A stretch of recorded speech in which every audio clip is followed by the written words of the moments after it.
Hadirin dan hadirat yang dirahmati Allah Subhanahu wa ta'ala. Tuan-tuan, hari ini dan semalam menyambut kemerdekaan. Dan kita pun melafazkan syukur kepada Allah Subhanahu wa ta'ala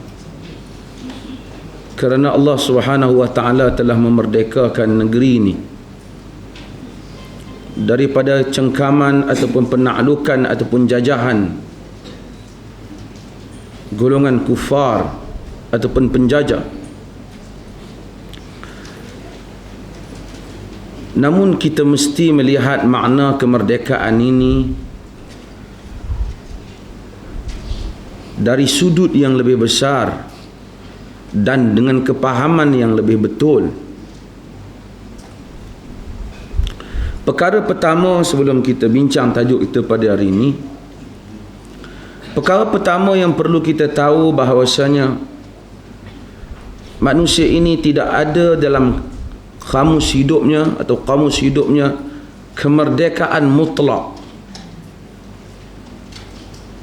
Tak mungkin untuk dia merdekakan dirinya secara mutlak. Jika manusia itu membebaskan dirinya daripada menjadi hamba sesama manusia, maka dia hendaklah menjadi hamba kepada Allah Subhanahu wa ta'ala. Dan dia terikat dengan peraturan, dengan sistem yang ditentukan oleh Allah Jalla wa'ala. Apabila manusia menjadi hamba Allah dalam erti kata yang sebenar, bererti dia telah memerdekakan diri daripada menjadi hamba sesama makhluk. Apabila manusia menjadi hamba sesama makhluk, bererti dia tidak menjadi hamba kepada Allah Subhanahu wa ta'ala dalam erti kata yang sebenar. Perkara ini mustahak hinggakan orang-orang yang menganggap mereka tidak mempunyai agama seperti komunis, mereka juga akhirnya telah mempertuhankan pemikiran mereka, dan pengasas-pengasas pemikiran seperti Karl Marx, Lenin, mereka mengasaskan pemikiran dan pengasas pemikiran ditabalkan menjadi Tuhan, dan lalu diletakkan patung-patung ataupun berhala pemimpin-pemimpin komunis besar di negeri-negeri komunis, dan mereka lalu di hadapannya lalu memberikan tabik penghormatan kepadanya. Al-Quran menyebut, afara'aita man ittakhadha ilahahu hawa, tidakkah kamu melihat orang yang menjadikan hawa nafsunya sebagai Tuhan? Maksudnya sentiasa ada dalam hati manusia ini Tuhan, yakni zat yang dibesarkan, yang diagungkan, sama ada ia mengagungkan Allah Jalla wa'ala Tuhan yang sebenar, ataupun ia melantik Tuhan-Tuhan palsu dalam hidupnya yang dibesarkan, ditabalkan, diagungkan setaraf ataupun hampir setaraf, setanding ataupun hampir setanding dengan kebesaran Allah Jalla wa'ala. Maka demikianlah manusia. Maka pertama-tama sebelum kita memperkatakan tentang kemerdekaan tanah air, manusia hendaklah memerdekakan dirinya daripada menjadi hamba sesama manusia, menjatuh, menghina diri hanya semata-mata kerana ingin mengambil keredaan di antara satu sama lain. Dan kita lihat ramai orang yang macam tu. Sebab itu watak hantuah dalam cerita Melayu patutlah dianggap sebagai watak yang sangat buruk, kerana ia hidup hanya mempertuhankan rajanya dan menganggap segala yang ingin dibuatnya hendaklah berkaitan dengan keredaan Sultan Melaka.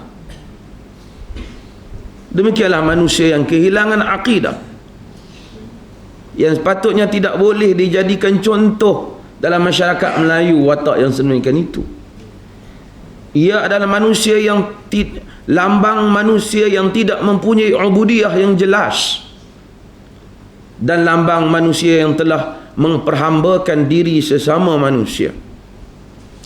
Islam apabila ia datang melakukan pembukaan kota, tentera Islam apabila masuk ke negara dan wilayah, tidak dinamakan gerakan tentera Islam itu dengan penaklukan ataupun dinamakan dengan penjajahan. Sebaliknya dinamakan dengan Al-Fatah ataupun Fath. Maka kita menyebut Fathu Makkah, pembukaan kota Mekah, bukan penaklukan kota Mekah. Ketika Nabi masuk ke Mekah, disebut, Nabi kata la hijrata ba'dal fath, tidak ada hijrah selepas Al-Fatah, yakni selepas pembukaan kota Mekah. Kerana Islam membuka kota daripada manusia yang menjadi hamba sesama manusia, dijadikan mereka hamba kepada Allah Jalla wa'ala. Maka gerakan Islam, gerakan tentera Islam, apabila sampai ke satu wilayah demi satu wilayah, dinamakan dengan Al-Futuhatu Al-Islamiyah, sebagai pembukaan Islam, di mana Islam telah membuka kota Baghdad, telah membuka Iraq, telah membuka Andalus, dan membuka kota-kota ini, membebaskan manusia daripada penghambaan sesama mereka, hanya mengabdikan diri kepada Allah Jalla wa'ala. Inilah yang dijawab oleh sahabat Nabi Rib'i bin Amir apabila ditanya. Parsi bertanya, tentera Parsi Rostam bertanya kepada Rib'i tentang tujuan kedatangan Islam. Kenapa tentera Islam datang ingin memerangi Parsi? Rib'i tidak memberitahu bahawasanya kerana kami tidak cukup makan, ataupun kerana kami ingin menjadi suatu kuasa yang besar.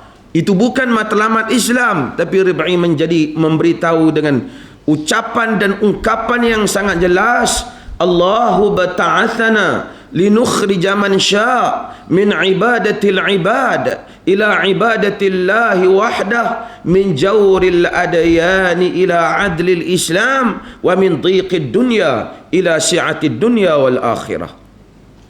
Allah yang menghantar kami untuk kami mengeluarkan sesiapa yang Allah kehendaki daripada mengabdikan diri sesama hamba kepada mengabdikan diri hanya untuk Allah, daripada kekejaman agama-agama kepada keadilan Islam, daripada dunia yang sempit kepada keluasan dunia dan akhirat.